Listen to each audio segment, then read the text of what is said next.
সুপ্রিয় শিক্ষার্থীরা, আবারও চলে আসলাম আমি তোমাদের মাঝে। আজকে আমি যে বিষয়টা নিয়ে আলোচনা করব সেটা হচ্ছে নবম দশম শ্রেণীর সাধারণ গণিতে অনুশীলনী ৮.১ অর্থাৎ বৃত্ত সম্পর্কে। আমরা গত ক্লাসে ৪ নম্বর অঙ্কটি করেছিলাম, আজকে আমরা ৫ নম্বর অঙ্কটি করব। অঙ্কটি সবাই তোমরা মনোযোগ দিয়ে একটু করো, তাহলে দেখো আমি অঙ্কটি এখানে বলা আছে যে বৃত্তের দুটি মাত্রায় ছেদ করলে দেখাও যে এদের একটির অংশদ্বয় অপরটির অংশদ্বয়ের সমান। এটা আমরা প্রমাণ করব। তো আমরা এই প্রমাণটা বুঝে করবো। তোমরা যারা এই প্রমাণটা বুঝতে পারো না বা যাদের সমস্যা হয় তারা মনোযোগ দাও এদিকে। আমি কিভাবে প্রমাণটা করতেছি যদি তোমরা এটা দেখো তাহলে আমি আশা করি তোমরা অবশ্যই বুঝতে পারবে। তাহলে এই জায়গায় দেখো তো আমাদের কি দেওয়া আছে যে বৃত্তের দুটি সমান জ্যা। আমি প্রশ্নটা তোমাদের কাছে আগে বুঝিয়ে দিই। বৃত্তের দুটি সমান জ্যা, তার মানে আমরা কি করবো, একটি বৃত্ত অঙ্কন করবো। এই বৃত্তটার কি থাকবে, দুটি সমান জ্যা থাকবে। সমান জ্যা দুটা আবার পরস্পরকে ছেদ করবে। ছেদ করলে দেখাও যে, তার মানে দেখো যদি এটা বৃত্ত হয় এই বৃত্তটা পরস্পরকে ছেদ করে, এই যে দেখো এই যে ছেদ করে মাঝখানে যে আমাদের আসলো, এই যে এইটা অংশ সমান আমার এই যদি হয় তাহলে দেখা যাচ্ছে এদের একটি অংশদ্বয় অপরটি অংশদ্বয় হচ্ছে সমান। কথা না বাড়িয়ে আমি চলে আসি নির্বাচনে। তাহলে আমাদের কি করতে হবে, প্রথমত একটি বৃত্ত অঙ্কন করতে হবে।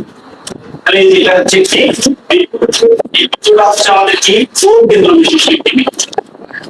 এই কেন্দ্র বিশিষ্ট একটি বৃত্তের দুইটি সমান আমরা যে দুটো অঙ্কন করবো তারা যেন অবশ্যই পরস্পর কি হয় সমান। তাহলে দেখো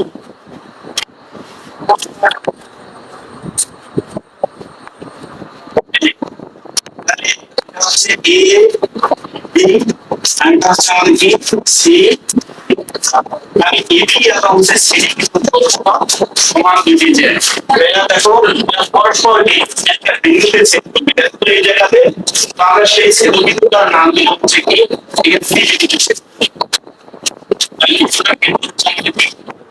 আমি দিয়ে দিই।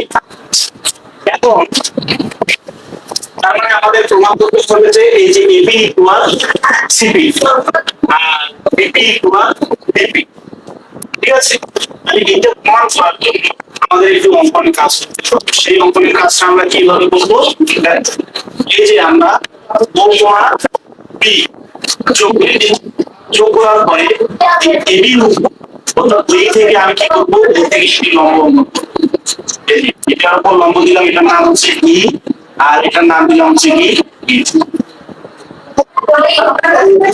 তাহলে এখন দেখো এটা প্রমাণ করার জন্য আমি তোমাদের আবারও একটু বুঝিয়ে দিই যে আসলে তোমরা কিভাবে প্রমাণ করবে। কারণ যখন তুমি এই প্রমাণটা করতে যাবে আগে তোমাকে ভাবতে যদি তুমি না ভাবো তাহলে কিভাবে প্রমাণটা করবে। তাহলে দেখো আমাদের এখানে বলছে যে এদের একটি অংশ অপরটি অংশের সমান। তাহলে দেখো এই যে এটি ইকুয়াল সিপি, তার মানে এইটা অংশের সমান এই যে সিপি। আমার দেখো তো ছেদবিত পরে এই যে ডিপি অংশ সমান হচ্ছে আমাদের কি ডিপি। তাহলে কিভাবে আমরা প্রমাণ করব, তাহলে দেখো এইটা প্রমাণের জন্য তোমরা প্রথমে কি করতে হবে আমি বলি। প্রথমে কি হচ্ছে প্রমাণ করবে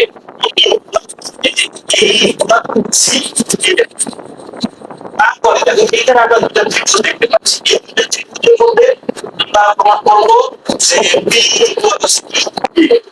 যখন আমরা এর সাথে এইটা যোগ করবো তখন কিন্তু আমরা এইটা আবার ঠিক এদিকে যে সি এর সাথে যখন আমরা বি এরটাকে যোগ করবো তখন আমরা সি পেয়ে যাবো। তারপরে আরেকটা হচ্ছে যে এই যে এবি সম্পূর্ণটা থেকে যখন আমি এইটা বাদ দিব, দেখো তো এবিটা যখন বাদ দিব তখন কিন্তু আমি ডিপি পাবো। ঠিক একইভাবে এই সিবি থেকে যখন আমি সিবিটা বাদ দিব তখন কিন্তু আমি কি পাবো, ডিপি।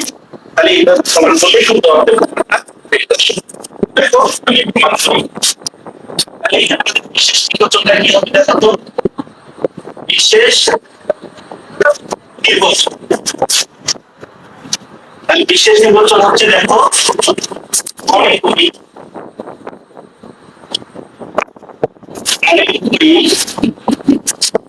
ও বিশিষ্ট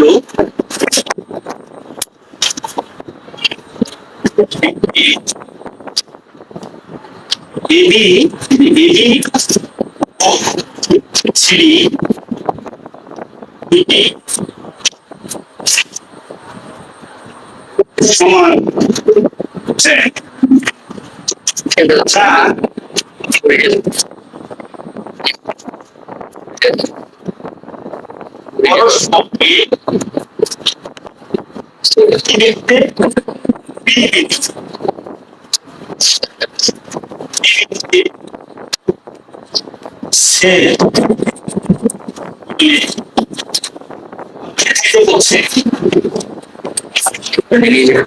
শেষ করলে দেখাতে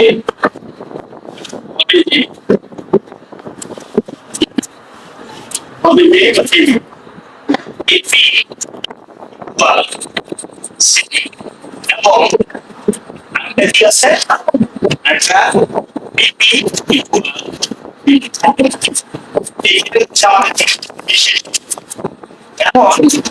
এটা থেকে আমাদের কি করতে হচ্ছে একটু অঙ্ক করতে তাহলে অঙ্কটা কি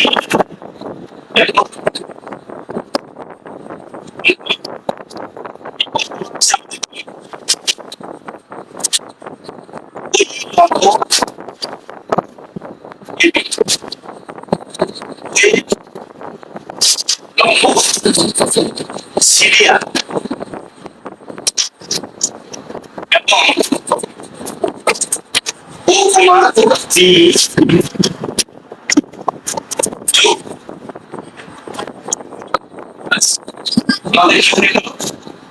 সম্পর্কটা শেষ এখন আমরা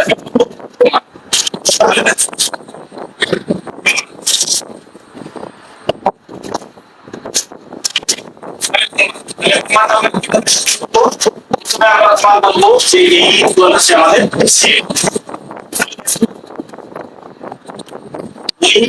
নম্বর এবি ফলটা কি হচ্ছে এই ইকুয়াল বি ইকুয়াল আর হচ্ছে আমাদের কত আবার আবার এবার কি ওয়েভ লম্ব সিডি হয়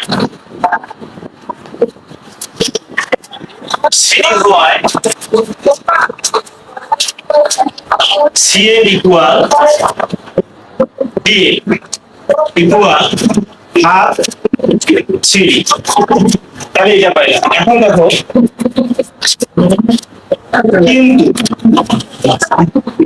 কিন্তু কি আমাদের AB এবং CD দুটো কিন্তু সমান তাহলে আমরা লিখতে পারি না এই AB ইকুয়াল CD তার প্রশ্নেই বলা আছে যে দুটি সমান যায় তাহলে দেখো AB ইকুয়াল CD আমরা দুইটা জায়গায় কি করলাম সমান করলাম এখন এটাকে আমরা কি করব এটাকে উভয় পক্ষটাকে হাফ দ্বারা গুণ করব অথবা 2 দ্বারা কি করব হাফ তাহলে দেখো তো এই যে half AB equal half CD এবার আমি এই জায়গায় কি করলাম বলো তো এই জায়গায় আমি দেখো হাফ দ্বারা গুণ করলাম তোমরা এইভাবেও বলতে পারো যে এটাকে আমরা উভয় পক্ষকে 2 দ্বারা ভাগ করলাম তাহলে এখন দেখো আমরা হাফ এবি মান এই যে দেখো তো এই যে হাফ এবি মান আমরা কি পাইছি এই ইকুয়াল বি তার মানে হাফ এবি মানটা আমরা এই নিতে পারি এবং হচ্ছে বি নিতে পারি তা আমাদের দেখো তো প্রমাণ করার কথা কোনটা এই না তাহলে আমরা এইটা নিই তাহলে এই যে হাফ এবি মান হচ্ছে আমাদের কত এ ইকুয়াল আবার দেখো একই ভাবে হাফ সিডি মান এই যে হাফ সিডি মান হচ্ছে আমাদের কত সি এ তাহলে দেখো এই জায়গায় আমাদের কি হয়ে গেল এটা আমরা প্রমাণ করলাম এখন আমি এটাকে এক নাম্বার একটা সমীকরণ দিই আর এটাকে 2 নাম্বার সমীকরণ এখন আমরা কি করব এখন আমাদের যে কাজটা করতে হবে এই যে ত্রিভুজ আমরা দেখতে পাচ্ছি POE পি ও এ, এই দুইটা ত্রিভুজ নিয়ে আমরা এখন কাজ করব। এখানে আমরা কোনটা প্রমাণ করব? আমরা প্রমাণ করব যে পি ইকুয়াল পি, এইটা আমরা প্রমাণ করব। তাহলে এখন দেখো, এখন ত্রিভুজ পি ও ই ও ত্রিভুজ পি ও এ, এত এ, তাহলে এত এ দেখো তো, তাহলে আমরা এখান থেকে পাই যে ওই ইকুয়াল ও এ, তারপরে আমরা সাধারণ বাহু হিসেবে পাবো ওপি ইকুয়াল। এখন এই দুইটা বাহু থেকে আমরা যে কোণটা পাবো সেটা হচ্ছে আমাদের কি দেখো তো, এই যে এখানে পাচ্ছি আমরা কি ও ই আর কাছে ও বি, তার মানে এখানে কোণ আসছে কোনটা, এই যে ও কোণটা, তার মানে এখানে পাইলাম হচ্ছে কি কোণ পি ও ই ইকুয়াল কোণ পি ও এ, এই দুইটা বাহু থেকে আমরা এই কোণটা পেয়ে গেছি। তাহলে দেখো তো, আমরা জানি যে দুইটি বাহু এবং সেই বাহু দুইটা যখন অন্তর্ভুক্ত কোণ সমান হয় তখন ত্রিভুজ দুইটা কি হয়, সর্বসম হয়। তাহলে আমরা লিখতে পারবো ত্রিভুজ পি ও এ সর্বসম ত্রিভুজ পি ও এ। তাহলে ত্রিভুজটা সর্বসম হয়ে গেছে, তাহলে এবার আমরা প্রমাণ কি লিখতে পারবো? লিখতে পারবো পি ইকুয়াল পি এ। তাহলে এটাকে আমি সমীকরণ দিলাম হচ্ছে কত নাম্বার? এটাকে দিলাম 3 নাম্বার। এখন দেখো, এবার যদি আমরা একটা কাজ করি যে এই এবং হচ্ছে পি, এই দুইটাই যদি যোগ করি তাহলে আমরা এপিটা পাবো না? অবশ্যই আমরা এপিটা পাবো। তাহলে এখন আমি কি কাজ করব? এখন এই যে দেখো, তাহলে সমীকরণ আমাকে কি করতে হবে? এই 2 এবং 3 এটা যোগ করতে হবে। তাহলে এখন 2 যোগ সমীকরণ হচ্ছে কত? 3। তাহলে এখন দেখো তো, এই 2 নম্বর সমীকরণে আমাদের বাম পাশে কি আছে? এবি আছে। তাহলে এই যে এ ই আছে, এ ই যোগ 3 নম্বর সমীকরণে আমাদের বাম পাশে কি আছে? P E, P E equal, আবার 2 নম্বর সমীকরণের ডান পাশে আমাদের কি আছে? সি এ, আবার 3 নম্বর সমীকরণে কি আছে? যোগ হচ্ছে আমাদের পি এ। তাহলে এখন দেখো তো, এই যোগ পি, চিত্র দেখো, এই যোগ পি, তার মানে আমরা এবার কি পাচ্ছি বলতো? আমরা পাচ্ছি হচ্ছে এপি। তাহলে হচ্ছে এপি ইকুয়াল কি, একই ভাবে দিকে লক্ষ্য করো তোমরা যে সি এফ, এই যে সি এফ আর একটা হচ্ছে বি এফ, তার মানে কি পাচ্ছি? সিপি পাচ্ছি। তাহলে এই যে সিপি। তাহলে দেখো, আমাদের কিন্তু একটি প্রমাণ হয়ে গেছে। এই যে আমরা প্রমাণে বলছি এবি ইকুয়াল সিপি, তাহলে দেখো এবি ইকুয়াল সিপি কিন্তু আমাদের প্রমাণ হয়ে গেছে। আর আরেকটা প্রমাণ আছে, সেটা হচ্ছে কি আমাদের বিপি ইকুয়াল বিপি। তাহলে এখন আমরা এটা প্রমাণ করি। তো এটাকে আমি একটা সমীকরণ দিচ্ছি, সেটা হচ্ছে 4 নম্বর সমীকরণ। তাহলে ইকুয়াল সিপি কি বললাম? প্রমাণ করলাম। এখন দেখো, এখন যদি আমরা একটা কাজ করি যে এই যে সম্পূর্ণ যে আছে আমাদের এবি জায়গা, এই এবি জায়গা থেকে যদি আমরা এবিটা বাদ দিই, দেখো তো তোমরা সবাই এদিকে দেখো, এই যে এবি থেকে যদি আমি এবিটা যদি বাদ দিই তাহলে কি পাবো? বিপি পাবো না? হ্যাঁ, বিপি পাবো। আবার ঠিক একই ভাবে এই যে সিডি অংশ থেকে যদি আমরা সিপিটা যদি বাদ দিই তাহলে কি পাবো? ডিপি পাবো। তাহলে কি আমরা এখন লিখতে পারি না যে কত? 1 মাইনাস 5, 1 মাইনাস 5 তাহলে দেখো 1 নম্বর আমাদের কি দেওয়া আছে? 1 নম্বর দেওয়া আছে এবি। তাহলে এখানে আমরা লিখি এ বি মাইনাস, এবার দেখো 4 নম্বর এদিকে কি দেওয়া আছে? A B, A B equal, আবার এদিকে কি দেওয়া আছে দেখো? সি বি, এই সি বি মাইনাস এদিকে কি দেওয়া আছে? C B, C B. তাহলে এখন দেখো তো, এই এবি থেকে আমরা এপিটা বাদ দিব, এবি থেকে এপি বাদ, আমরা পাইলাম কি? এখানে পাইলাম হচ্ছে বি বি। ঠিক একই ভাবে এবার দেখো, যে সিডি থেকে আমরা বাদ দিব হচ্ছে কোনটা, সিডিটা। তাহলে বাদ দিলে পাবো হচ্ছে আমরা কি, এই বি। তাহলে কি এটাই আমাদের কি প্রমাণ, যা আমাদের দেখাইতে বলছে। তাহলে আমরা কি লিখবো, দেখানো হয় তার শুরু।